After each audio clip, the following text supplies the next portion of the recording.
Welcome to I dream. నేను మీ Surekha. గెస్టెడ్ officers అవ్వాలి అనుకునే మహిళలందరికీ ఒక శుభవార్త. ఏంటి ఏదో యాడ్ చెప్తోంది పిల్ల అనుకుంటున్నారా? 100% కాదండి.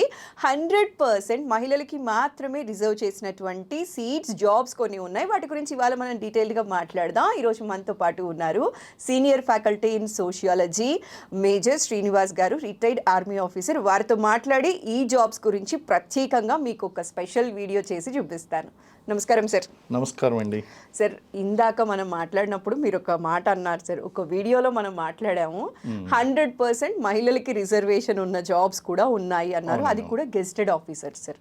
సో దాని గురించి నిజంగా చాలా మందికి తెలియదు సార్, నాకు కూడా తెలీదు. సో ఈ రోజు ఈ సందర్భంగా మహిళలందరికీ మనం కనుక ఈ విషయం గురించి మాట్లాడితే చాలా మంది ఈ ఆపర్చునిటీని యూటిలైజ్ చేసుకుంటారు కదా సార్. ఆ ప్రయత్నం ఈరోజు చేద్దాం అనుకుంటున్నాను సార్.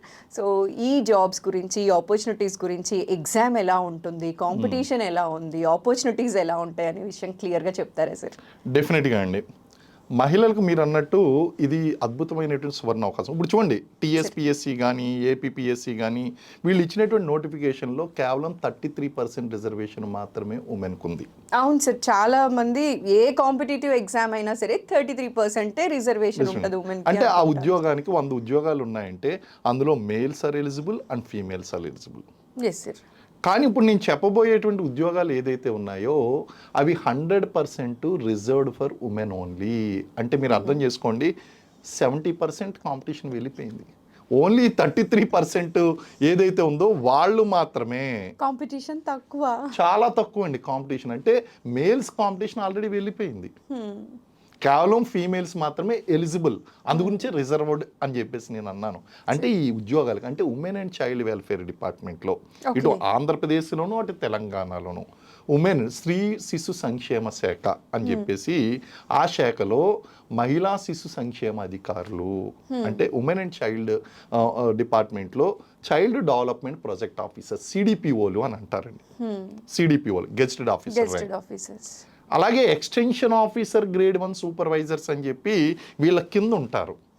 ఈ ఉద్యోగాలు కూడా ఎలా లేదనుకున్నా సరే ప్రతి 2 సంవత్సరాలకు ఒకసారి మనకు నోటిఫికేషన్ అనేటువంటిది వస్తుంది. సరే, ఈ ఎగ్జామ్ 2 ఇయర్స్కి ఒక్కసారి అంటే యావరేజ్గా గతంలో వచ్చినటువంటి ఆ టైం పీరియడ్ చూసి నేను యావరేజ్గా చెప్తున్నాను. There is no rule. అంటే 2 సంవత్సరాలకు ఒకసారి రావాలి అని కాదు. 2018లో నోటిఫికేషన్ వచ్చింది, మళ్ళీ 22లో నోటిఫికేషన్ ఉంది. ఈ 18 నుంచి 22కి మధ్యలో ఆంధ్రాలో ఒకసారి నోటిఫికేషన్ వచ్చింది. ఓకే. అంటే ఇటు ఆంధ్రాలో కానీ తెలంగాణలో కానీ చూసుకుంటే ఇటు ఆంధ్రాలో తెలంగాణలో ప్రతి 2 సంవత్సరాలకు ఒకసారి. అంటే ఒక స్టేట్లో చూసుకుంటే 4 ఇయర్స్, 4 to 5 ఇయర్స్. 2 స్టేట్లో కంబైన్ చేసుకుంటే కనుక 2 to 3 ఇయర్స్లో ఖచ్చితంగా ఒక నోటిఫికేషన్ వస్తుందండి. ఓకే. అండ్ అందులో కూడా వేకెన్సీస్ ఏమాత్రం కూడా తీసుకోకుండా 100 వేకెన్సీస్.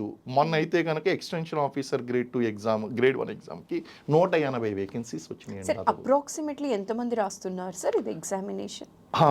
ఈ ఎగ్జామ్లో అప్లై చాలామంది ఇప్పుడు చూడండి, ఇప్పుడు మనం ఈ వీడియో చేస్తున్నటువంటి ఎవరైతే వీక్షిస్తున్నారో ఆ ప్రేక్షకులు చాలామందికి ఇన్ఫర్మేషన్ తెలియక కేవలం ఈ ఉద్యోగాలకి అప్లై చేసేటువంటి వాళ్ళు 12 నుంచి 15 వేల మంది ఉంటే ఎగ్జామ్ రాసేటువంటి వాళ్ళు 5 నుంచి 7 వేల మంది మాత్రమే ఉంటున్నారు. అంటే అప్లై చేసినటువంటి వాళ్ళు అందరూ కూడా ఎగ్జామ్ రాయడం లేదు, అవగాహన లేకపోవడం వలన.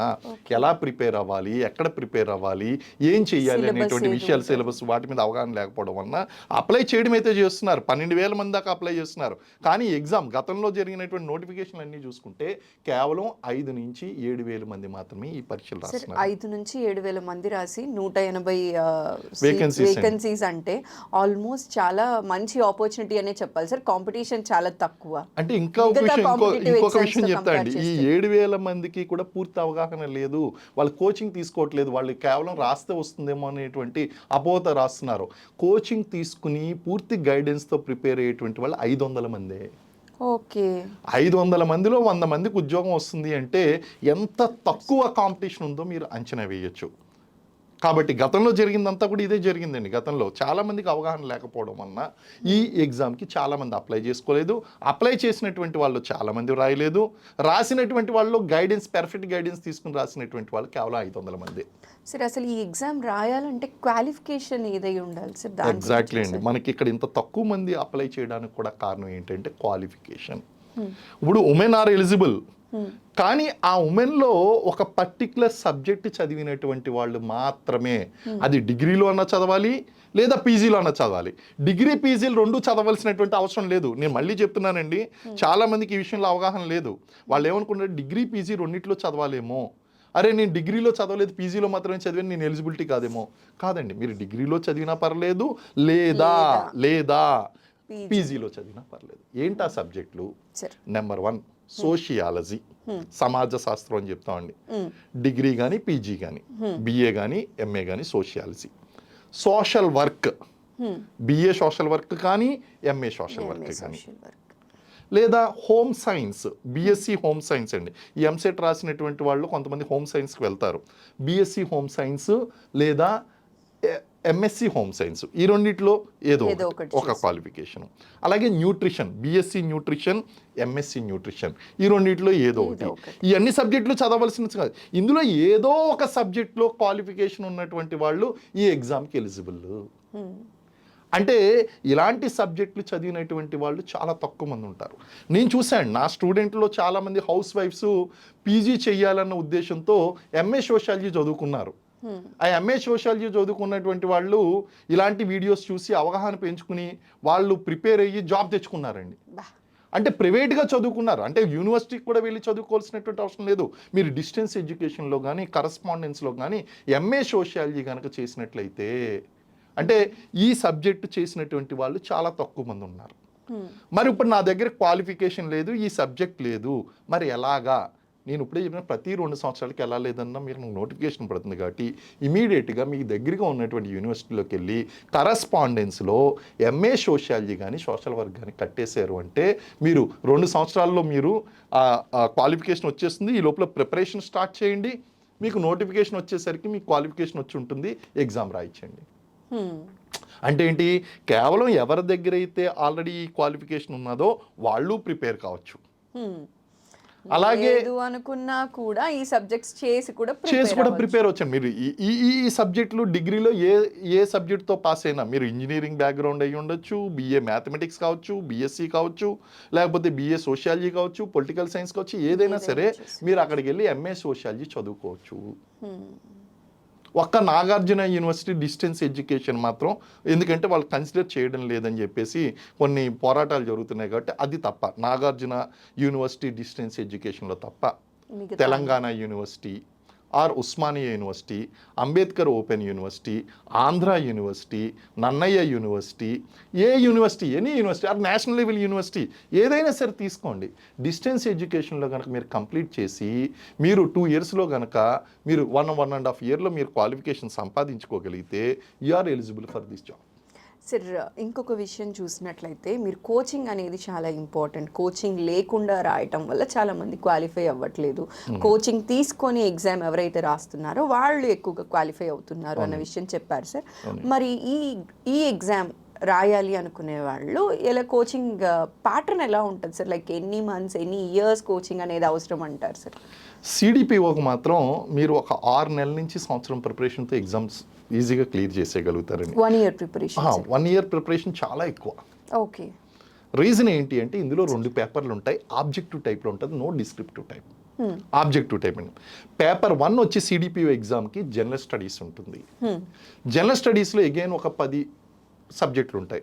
Current affairs, Indian economy, Indian geography, Indian polity and constitution and data reasoning, ఇలాంటి ఒక 10 సబ్జెక్ట్స్ మనకు అక్కడ చదువుకోవాల్సి ఉంటుంది.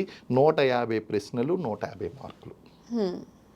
పేపర్ 2 దగ్గరికి వచ్చేసరికి సబ్జెక్ట్ ఉంటుందండి. ఈ సబ్జెక్ట్లో గతంలో ఏంటంటే ఆప్షనల్ డిఫరెంట్ సబ్జెక్ట్స్ సెలెక్ట్ చేసుకోవాల్సి ఉండేది. ఇప్పుడు అందరికీ కామన్ చేశారండి. ఒక 50 ప్రశ్నలు న్యూట్రిషన్, 50 ప్రశ్నలు చైల్డ్ డెవలప్మెంట్, 50 ప్రశ్నలు సోషియాలజీ ఆర్ సోషల్ వర్క్, వీటిలో ఇస్తున్నారండి. ఒక్కొక్క ప్రశ్నకి 2 మార్కులు, 150 ప్రశ్నలు, 300 మార్కులు. సో 300 మార్కులు పేపర్ 2, 150 మార్కులు పేపర్ 1, మొత్తం 450 మార్కులకి ఫైనల్ మెరిట్ లిస్ట్ తయారవుతుంది. ఒకటే ఎగ్జామ్, ఒకసారి ఎగ్జామ్ ఉంటుంది. స్క్రీనింగ్ టెస్ట్, మెయిన్స్ అనేటువంటిది ఉండదు. నెగిటివ్ మార్క్స్ అనేటువంటివి తెలంగాణలో లేవు, ఆంధ్రాలో ఉన్నాయి. ఓకే, తెలంగాణలో అయితే నెగిటివ్ మార్క్స్ కూడా లేవు, ఆంధ్రాలో నెగిటివ్ మార్క్స్ ఉన్నాయి. సో ఈ విధంగా కనుక ప్రిపేర్ అయినట్లయితే 450 మార్కులో యావరేజ్గా ఒక 220-250 మధ్యలో వచ్చినటువంటి వాళ్ళందరూ కూడా గతంలో సెలెక్ట్ అయ్యారు. సార్ ఏజ్ క్రైటీరియా ఏమన్నా ఉందా ఏజ్ క్రైటీరియా ఉందండి. ఇందులో 18 సంవత్సరాల నుంచి 44 సంవత్సరాల వరకు జనరల్ కేటగిరీ. ఓకే. ఈ జనరల్ కేటగిరీలో కూడా ఈ మధ్యన ఎకనామికల్లీ వీకర్ సెక్షన్స్ రిజర్వేషన్స్ ఇస్తున్నారు కాబట్టి వాళ్ళకి మళ్ళీ 5 years కలిసి వచ్చిందండి. సో 44 + 5 49 వరకు. BC SC ST 5 years relaxation. So BC కానీ ఎస్సీ కానీ ఎస్టీ కానీ అయితే వాళ్ళు కూడా 49 years. Orthopaedically handicapped disabled candidates కనుక ఎవరైనా వేరియస్ డిజబిలిటీస్ ఉన్నటువంటి వాళ్ళు ఉంటే వాళ్ళకి అనదర్ 5 years అండి. ఒకవేళ ఎస్సీ ప్లస్ డిజబిలిటీ ఉంటే 10 years. ఓకే. వాళ్ళు 54 years వరకు రాయొచ్చండి. అలా కాకుండా ఆల్రెడీ గవర్నమెంట్ సర్వీసెస్లో ఉన్నటువంటి వాళ్ళు ఎవరన్నా ఉంటే కనుక వాళ్ళకి 3 years ఏజ్ రిలాక్సేషన్. 3 years నుంచి 5 years అండి. ఎన్సీసీలో ఉన్నటువంటి వాళ్ళకి 3 years and various other government state government జాబ్స్లో ఉన్నటువంటి వాళ్ళకి 5 years. ఓకే. అంటే ఓసీలకి మాత్రమే 44 అప్ టు 49-54 వరకు ఎగ్జామ్ రాసుకోవచ్చు. అండ్ హౌస్ వైఫ్స్కి బెస్ట్ ప్రిపరేషన్ అండి. ఇంట్లో ఉండి ప్రిపేర్ అవ్వచ్చండి. ఆన్లైన్ కోచింగ్ అవైలబిలిటీ ఉంటుంది. ఇంట్లో ఆన్లైన్ కోచింగ్ అవైలబిలిటీ ఉంటుందండి. ఇంట్లో కూర్చుని హ్యాపీగా ప్రిపేర్ అవ్వచ్చు. కానీ అది సూటబిలిటీ అండి. కొంతమంది ఏంటంటే చిన్న చిన్న పిల్లలు ఉంటారు, ఫ్యామిలీ రెస్పాన్సిబిలిటీస్ ఉంటాయి, వాళ్ళు కోచింగ్లకు రాలేరు. కానీ నేను ఇప్పటికీ సజెస్ట్ చేసేది ఏంటి అంటే ఆఫ్లైన్ కోచింగ్లో చాలా బెనిఫిట్ ఉంటుందండి. ఆన్లైన్ కోచింగ్ చేయడానికి ఛాన్సెస్ ఎక్కువ ఉంటాయి. ఇప్పుడు ఆన్లైన్లో ఏం జరుగుతుందంటే ఇప్పుడు మీరే ఆన్లైన్ స్టూడెంట్ అండి, మీరు ప్రిపేర్ అవుతున్నారు. ఏం చేస్తారు, ఆ యొక్క వీడియో ఆఫ్ చేస్తారు. వీడియో ఆఫ్ చేసి మీరు వంట చేయడమో పిల్లల్ని చూసుకోవడమో ఏదో ఒకటి చేశారు అనుకోండి. అక్కడ మీరంటే మీరు కాదు, హౌస్ వైఫ్స్ ఎవరైతే ఉన్నారో వాళ్ళు ఆ పనుల్లో ఎంగేజ్ అయిపోతారు. ఆ ఎంగేజ్ అయిపోయి వాళ్ళు ఆ పనులు చూసుకుంటూ ఉంటారు. దీని మీద ఫోకస్ తక్కువ ఉంటుంది. It happens. రికార్డ్ చేసుకుంటే కాసేపు ఆగి కూడా చూడొచ్చు. రికార్డెడ్ వీడియోస్ అనేటువంటివి మీరు ఎన్ని గంటల నుంచి ఈ రోజు వరకు ఫస్ట్ వాళ్ళు ఫీజు పే చేస్తారు, రికార్డెడ్ వీడియోస్ అసలు చూడరండి. ఇంట్రెస్ట్ ఉండదు. రికార్డెడ్ వీడియోస్ అనేటువంటి ఇంట్రెస్ట్ ఉండదు, పోతుంది. కానీ మీరు ఆఫ్లైన్ కోచింగ్ వచ్చారంటే you are prepared to sit. మీరు ప్రిపేర్ అయ్యారు, అక్కడ మాత్రమే మీరు వినాలి, ఈరోజు క్లాస్ వినాలి అని చెప్పి డిసైడ్ అయ్యి వచ్చి కూర్చున్నారు, వింటారు. మీ యొక్క ఇంద్రియాలన్నీ కూడా లెక్చర్ మీద ఫోకస్ అయి ఉంటుంది. ఆ లెక్చర్ మీద ఫోకస్ చేస్తారు, చదివింది అర్థం చేసుకుంటారు. ఇంపాక్ట్ ఎక్కువగా ఉంటుంది, పిక్చరైజేషన్ ఎక్కువగా ఉంటుంది, ఇంపాక్ట్ ఎక్కువగా ఉంటుంది, బాగా గుర్తుంటుందండి. So this is one. అయితే అందరూ రాలేరు, నేను చెప్పాను కదా, అందరూ రాలేరు. కారణం ఏంటి అంటే హౌస్ వైఫ్స్ ఉంటారు, రెస్పాన్సిబిలిటీస్ ఉంటాయి, చిన్నపిల్లలు ఉంటారు, ప్రెగ్నెంట్ లేడీస్ ఉంటారు. వీళ్ళందరూ కూడా క్లాస్కి వచ్చి కూర్చోలేరు. వీళ్ళకి ఏంటి అంటే somehow better is online. Okay, ఇది చాలా స్ట్రాంగ్ మోటివేషన్ ఉండాలండి. ఆన్లైన్లో ఎంత మోటివేషన్ ఉండాలి అంటే 100 అయినా సరే నేను ఖచ్చితంగా వింటాను అని డిసైడ్ అవ్వాలి. కానీ which is not possible. So అసలు లేని దాని మీద కొంతవరకు ఓకే ఆన్లైన్ అనేటువంటిది. సో ఈ విధంగా కోచింగ్ అనేటువంటిది ఈ ఉద్యోగాలకు చాలా అవసరము. అండ్ త్వరలోనే ఏపీపీఎస్సీలో ఒక నోటిఫికేషన్ కూడా రెడీగా ఉంది. అండ్ మన తెలంగాణ విషయం దగ్గరికి వచ్చేసరికి గతంలో జరిగినటువంటి CDPO exams and EO exams మీద ఈ పేపర్ లీకేజ్ అనేటువంటిది ఇంపాక్ట్ పడి ఉంది. ఆ డెసిషన్ పెండింగ్లో ఉందండి. ఆ విషయం అనేటువంటిది ఏదో తేలితే మళ్ళీ ఇక్కడ నోటిఫికేషన్ రావడానికి రెడీగా ఉంది. కారణం ఏంటంటే ఒక డిఫరెంట్ సిచ్యువేషన్ అనేటువంటిది నెలకొని ఉంది తెలంగాణలో. కారణం ఏంటంటే అక్కడ పేపర్ లీకేజ్ అనేటువంటిది కొంచెం ఇబ్బందులు సృష్టించిందండి. కష్టపడి రాశారు పాపం ఎగ్జామ్, వాళ్ళకి ఈవెన్ కోర్టు కూడా వాళ్ళకి రిజల్ట్ ఇవ్వమని చెప్పింది. కానీ ఎక్కడో వాళ్ళకి ఆ అడ్మినిస్ట్రేటివ్ ప్రాబ్లమో మరి లేకపోతే సిచ్యువేషన్ అనుకూలించక వాళ్ళకి ఇంకా అపాయింట్మెంట్ లెటర్స్ అనేటువంటి వాళ్ళకి ఇంకా రాలేదు.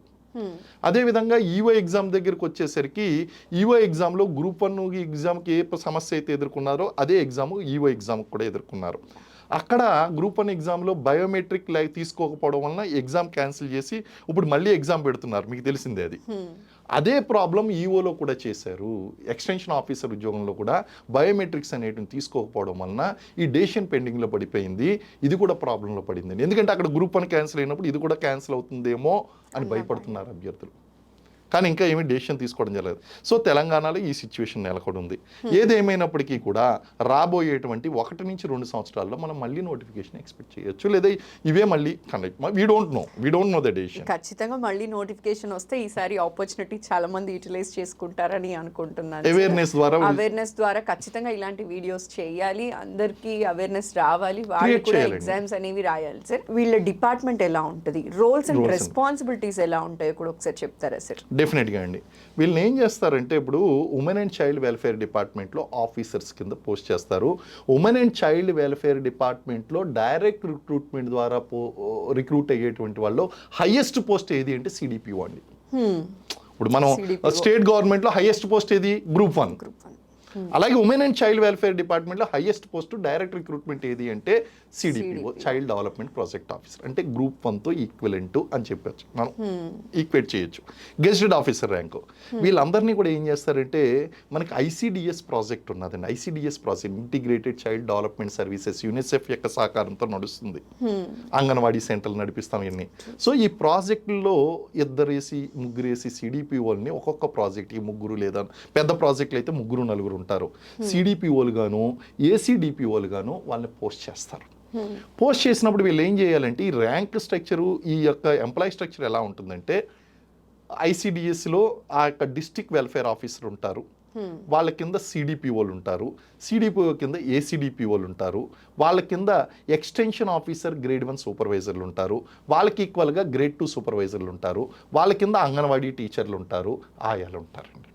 అంటే అంగన్వాడీ సెంటర్స్ మనం చూస్తున్నాం. ఈ అంగన్వాడీ సెంటర్స్లో ఏమవుతుందంటే ఒక అంగన్వాడీ సెంటర్ ఒక 30 ఉన్నదంటే దాన్ని ఒక సెక్టార్గా ఒక 30 అంగన్వాడీ సెంటర్లు కలిసి ఒక సూపర్వైజర్ ఉంటారు దానికి.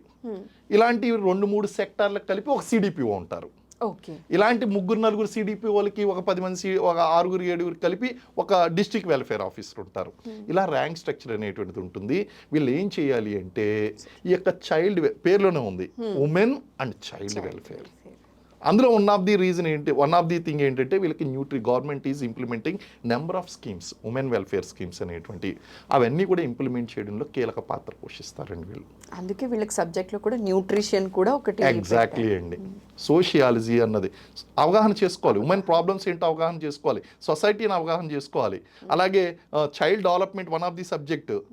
సో వీళ్ళని ఏం చేస్తారంటే అంగన్వాడీ సెంటర్లో ప్రెగ్నెంట్ ఉమెన్ అయిన కాడి నుంచి లాక్టేటింగ్ మదర్ వరకు కేర్ తీసుకుంటారు. ఇటు తల్లిని కేర్ తీసుకుంటారు, చైల్డ్ని కేర్ తీసుకుంటారు. మొత్తం 6 kinds ఆఫ్ సర్వీసెస్ ఉన్నాయండి అంగన్వాడీ సెంటర్లో. ప్రీ ప్రైమరీ ఎడ్యుకేషన్ ఉన్నది, న్యూట్రిషనల్ సర్వీసెస్ ఉన్నాయి, హెల్త్ చెకప్స్ ఉన్నాయి. వీటినన్నింటినీ కూడా చాలా పర్ఫెక్ట్గా అమలు అయ్యే విధంగా అంగన్వాడీ స్థాయిలో వీళ్ళందరూ కూడా యాక్షన్స్ తీసుకుంటారండి. ఇవి కాకుండా నేషనల్ లెవెల్లో మిషన్ శక్తి లాంటి చాలా అద్భుతమైనటువంటి పథకాలు ఉన్నాయండి.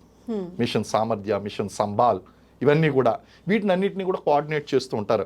ఆఖరికి ఈ ఉమెన్ అండ్ చైల్డ్ వెల్ఫేర్ డిపార్ట్మెంట్లో ఉన్నటువంటి సిడిపిఓలు ఎవరైతే ఉన్నారో, మనం అడాప్ట్ చేసుకునేటువంటి చిల్డ్రన్ ఎవరైతే ఉన్నారో వాళ్ళకి ప్రొటెక్షన్ ఆఫీసర్లుగా పనిచేస్తారు. ఇప్పుడు సపోజ్ మీరు సెంట్రల్ అడాప్షన్ రిసోర్స్ అథారిటీ ఏదైతే ఉందో, సారా నిబంధనలు ఏదైతే ఉన్నాయో స్టేట్ అథారిటీ, వాటిని అడాప్ట్ చేసుకున్నారు. అడాప్ట్ చేసుకున్న తర్వాత గవర్నమెంట్కి రిపోర్ట్ ఇవ్వాలి కదా.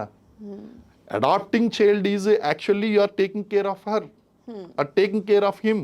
ఆ రిపోర్ట్ ఇచ్చేది కూడా సిడిపిఓలే. అంటే ఉమెన్ అండ్ చైల్డ్కి సంబంధించినటువంటి కంప్లీట్ న్యూట్రిషనల్ సర్వీసెస్ కానీ, హెల్త్ సర్వీసెస్ కానీ, ఎడ్యుకేషనల్ సర్వీసెస్ కానీ, వెల్ఫేర్ స్కీమ్స్ కానీ వీటన్నిటినీ ఇంప్లిమెంట్ చేయడంలో women and child welfare officers చాలా కీలక పాత్ర పోషిస్తారండి. And it's very good job. And group 1కి ఒక రకంగా చెప్పాలంటే షార్ట్ కట్ అని చెప్తాను. Thank you so much sir. చాలా మందికి తెలియని ఇన్ఫర్మేషన్ ఇవాళ చెప్పారు. అంటే ఇన్ఫర్మేషన్ అనే కాదు sir, it's very important thing sir. వాళ్ళకి చాలా యూజ్ అవుతుంది. మహిళలు ఈ ఆపర్చునిటీని యూటిలైజ్ చేసుకుంటే వాళ్ళు హ్యాపీగా ఉంటారు, ఫ్యామిలీ హ్యాపీగా ఉంటారు. లైక్ ఎప్పుడో కెరియర్ మిస్ చేసుకున్న వాళ్ళు కూడా ఇప్పుడు మళ్ళీ స్టార్ట్ చేయొచ్చు. ఎందుకంటే 44 years చెప్పారు మీరు కట్ ఆఫ్ ఏజ్ కూడా. చాలా మంది ఈ అవేర్నెస్ క్రియేట్ చేయడం వలన వాళ్ళు ఇప్పుడు ఎంఏ సోషియాలజీ చేసి నెక్స్ట్ ఎగ్జామ్స్కి ప్రిపేర్ అవ్వడానికి రెడీగా ఉన్నారు. గతంలో కూడా నా దగ్గర సెలెక్ట్ అయినటువంటి స్టూడెంట్స్ కనుక చూసుకున్నట్లయితే వాళ్ళు మధ్యలో ఆల్మోస్ట్ వాళ్ళు చదువు వదిలిపెట్టి దాదాపు వాళ్ళ పిల్లలేమో 10th క్లాసు ఇంటర్మీడియట్ డిగ్రీలు చదువుతూ ఇంజనీరింగ్ చదువుతూ ఉంటే మరో పక్కన పుస్తకాలు వేసుకుని వీళ్ళ ప్రిపేర్ అయ్యి జాబులు కొట్టారండి. సూపర్ సార్, నిజంగా చాలా చక్కటి ఇన్ఫర్మేషన్ ఇవాళ తెలియజేశారు sir. Thanks for your valuable time అండి. నమస్కారం. నమస్కారం అండి.